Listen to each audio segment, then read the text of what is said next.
Hello friends, कैसे हैं आप सब। उम्मीद करता हूं कि सभी लोग स्वस्थ होंगे, मस्त होंगे।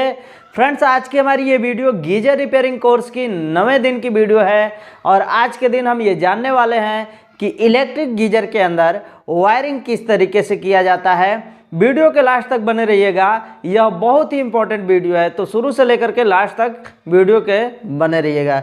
चलिए हम वीडियो को स्टार्ट करते हैं। यहाँ पर हमने लिखा है इलेक्ट्रिक गीजर का कनेक्शन डायग्राम और हमने ये पूरा का पूरा कनेक्शन बना भी दिया है। और सबसे पहले हम ये जानेंगे कि गीजर के अंदर कौन कौन से इलेक्ट्रिक भाग लगे होते हैं जिनको आपस में कनेक्ट करना होता है। तो पहला हमारा ये है ऑटो कट ऑफ स्विच, फिर उसके बाद है थर्मोस्टेट और उसके बाद है फिर एलिमेंट, हीटिंग एलिमेंट है और उसके बाद दो जो है इंडिकेटर होते हैं। बस इतना ही सा सामान होता है, इससे ज़्यादा कुछ नहीं होता है और इनको ही एक दूसरे के साथ जोड़ा जाता है। कनेक्शन ऐसा होना चाहिए कि जब भी ये पानी के अंदर अपना कार्य करे तो पानी को जब एक निश्चित सीमा तक गर्म करे तो उसके बाद इसको बंद हो जाना चाहिए और साथ ही साथ कुछ इसके अंदर जो इंडिकेटर लगे हुए हैं उस तरीके से काम भी करने चाहिए। चलिए हम इस कनेक्शन को पूरी तरह से फिर से समझते हैं और उसके बाद फिर ऐसा देखेंगे कि ये काम कैसे करता है। तो सबसे पहले हमने क्या किया है, लाइन सप्लाई को जो ऑटो कट ऑफ स्विच है इसमें दो पॉइंट हो गए, दोनों में से किसी एक पर इसको जोड़ देना है। जरूरी नहीं कि दाएं या बाएं, उससे कोई फर्क नहीं पड़ता है। आप किसी एक साइड पर इसको क्या करिएगा, इनपुट कर दीजिएगा और आउटपुट करके हम सीधे ही आ जाएंगे थर्मोस्टेट स्विच में। थर्मोस्टेट स्विच में तार जोड़ने का दो स्थान होगा, तो यहाँ से ऑटो कट ऑफ स्विच से जो तार आएगा इन दोनों ऑप्शन में से किसी एक पर आप इसको आसानी से जोड़ सकते हैं, कोई दिक्कत नहीं है। अब फिर वही फेज सप्लाई अब थर्मोस्टेट से निकल करके सीधे सीधे हमारे हीटिंग एलिमेंट के एक टर्मिनल पर पहुंच जाता है। हीटिंग एलिमेंट के दूसरे टर्मिनल पर न्यूट्रल लाना है, तो न्यूट्रल सप्लाई को आप ध्यान से देखिए और ये सीधे ही आ गया है हमारे हीटिंग एलिमेंट के दूसरे पॉइंट पर। इनका कनेक्शन तो कंप्लीट हो गया। साथ साथ हम ये देखेंगे कि यहाँ पर रेड और ग्रीन दो इंडिकेटर दिख रहा है, दोनों किस तरीके से अपना कार्य करते हैं उसको भी हम लोग समझने का प्रयास करेंगे। रेड इंडिकेटर को ये ऑटो कट ऑफ स्विच के आउटपुट होने वाले जो वायर है उसके साथ जोड़ा जाएगा। इसको इस साइड से भी जोड़ सकते हैं लेकिन इधर नहीं जोड़ा जाता है। जोड़ने के लिए जो आउटपुट साइड है, मतलब जिधर इनपुट किया गया उस साइड नहीं, दूसरे साइड में इसके एक तार को जोड़ेंगे, इसका दूसरा वायर यहाँ पर न्यूट्रल के साथ डायरेक्ट जुड़ जाएगा। उसी तरह से जो हीटर है, मतलब हीटर के लिए जो ग्रीन वाला इंडिकेटर है, हरा वाला इंडिकेटर, उसको हम क्या करेंगे, जो थर्मोस्टेट के आउटपुट वाला वायर है उसके साथ हम जोड़ेंगे। मतलब हीटर का जो तार जुड़ रहा है जिस पर, उसी पर आप इस ग्रीन वाले इंडिकेटर को भी जोड़ेंगे, ठीक है। और उसके बाद ग्रीन वाले इंडिकेटर को इस तरीके से यहाँ पर लाइट दे दिया गया, न्यूट्रल वाला। तो ये कनेक्शन पूरी तरह से यह कंप्लीट हो गया। अब मान लेते हैं कि इधर हम लाइट इन कर दिए, न्यूट्रल और लाइन सप्लाई जो है हमने इधर के तरफ इन कर दिया और जैसे ही आप इन करते हैं इसको जो है सीधे सीधे आ जाता है पहले ऑटो कट ऑफ स्विच में। ये क्या होता है, ऑन रहता है हमेशा, ये दोनों स्विच ऑन रहते हैं, मतलब ये वाला पॉइंट इससे हमेशा सटा रहता है, ये पॉइंट इससे हमेशा सटा रहता है। तो ये जो लाइन सप्लाई आप देख सकते हैं सीधे सीधे कहाँ पर पहुँच जाता है, हीटिंग एलिमेंट के पास पहुँच जाता है। न्यूट्रल भी हीटिंग एलिमेंट के पास पहुँचा हुआ है, तो हीटिंग एलिमेंट अपना काम करना शुरू करता है, मतलब कि यह गर्म होना स्टार्ट हो जाता है। जैसे जैसे यह गर्म होगा पानी भी क्या होता है, धीरे धीरे गर्म होता रहता है। एक समय ऐसा आता है कि पानी जो है कि एक निश्चित लेवल तक पहुंचता है, मतलब थर्मोस्टेट स्विच में ये एक नॉब है, यहाँ पर आप देख सकते हैं, इसी से दोनों की पहचान होती है। यहाँ पर नॉब है तो ये थर्मोस्टेट स्विच है, इसके ऊपर एक रीसेट बटन है तो ये ऑटो कट ऑफ स्विच है।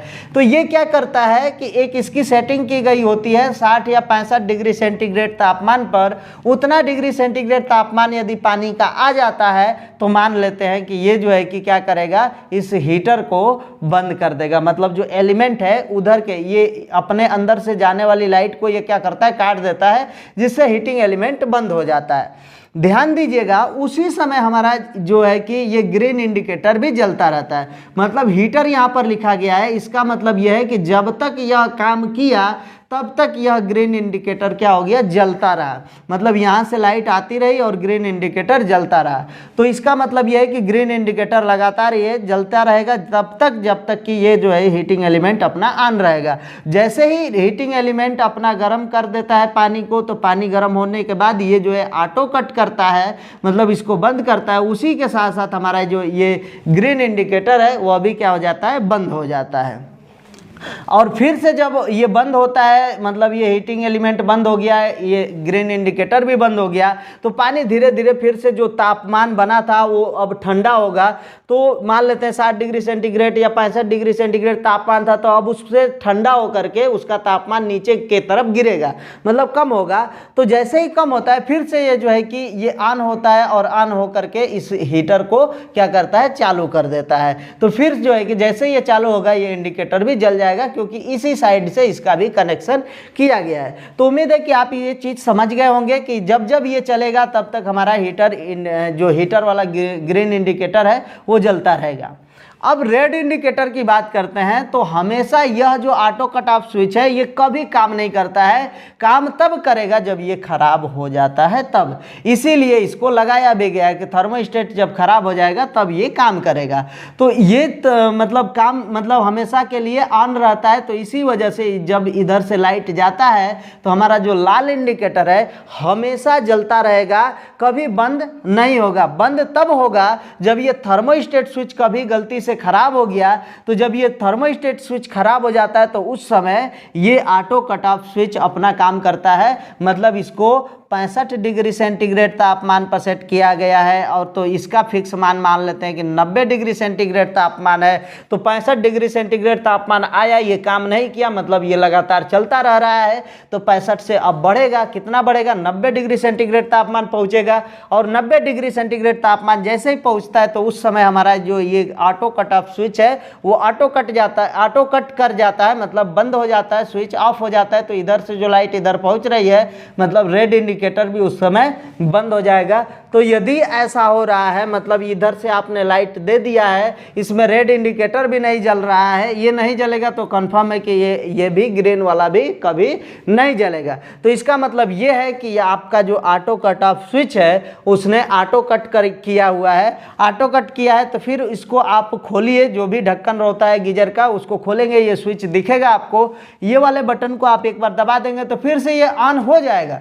लेकिन जब ये ऑन होता है तो फिर से इधर के तरफ लाइट आएगी, और ये तो पहले ही से खराब है, तो ये फिर से वैसे ही गर्म होगा। तो पानी ये 65 डिग्री सेंटीग्रेड तापमान तक गर्म ना होकर के ऊपर जाएगा, क्योंकि ये काम ही नहीं कर रहा है। तो 90 डिग्री सेंटीग्रेड तापमान पर जाएगा, तो फिर से वही प्रक्रिया होगी, फिर ये ऑटो कट करेगा तो रेड इंडिकेटर बंद हो जाएगा। तो इसका मतलब फिर से इसको रीसेट करना पड़ेगा। तो कहने का अर्थ यह है कि जब भी ये खराब हो तो उसका मतलब इसको रीसेट बटन को दबाइए, ऑन कर दीजिए, लेकिन उसके साथ साथ आपको थर्मोस्टेट स्विच भी बदल देना चाहिए। ये बार बार मैं हर एक वीडियो में बता रहा हूँ, शायद ये सारी चीज़ें आपको समझ में आ गई होगी। ये पूरा इसी तरीके से कनेक्शन होता है, कनेक्शन में बहुत कुछ है नहीं, आप आसानी से इस चीज़ को समझ सकते हैं। तो उम्मीद है कि आपको सब कुछ समझ में आ गया होगा। यदि आपका कोई सवाल रह गया है, कुछ ऐसा वर्ड जो नहीं समझ में आया है, कमेंट में लिख लीजिएगा। यदि आपको पीछे के जो भी हमारे चैनल पर कोर्स अपलोड हो चुके हैं आप उनको देखना चाहते हैं तो वीडियो के डिस्क्रिप्शन बॉक्स में चले जाइएगा, वहाँ पर आपको सभी कोर्स से संबंधित प्लेलिस्ट मिल जाएंगे। वहाँ पर क्लिक करके आप सभी वीडियो को आसानी से 1 बाय 1 करके देख सकते हैं। तो चलिए फ्रेंड्स, आज के लिए बस इतना ही। मिलते हैं नेक्स्ट वीडियो में नेक्स्ट टॉपिक के साथ। तब तक के लिए जय हिंद, वंदे मातरम।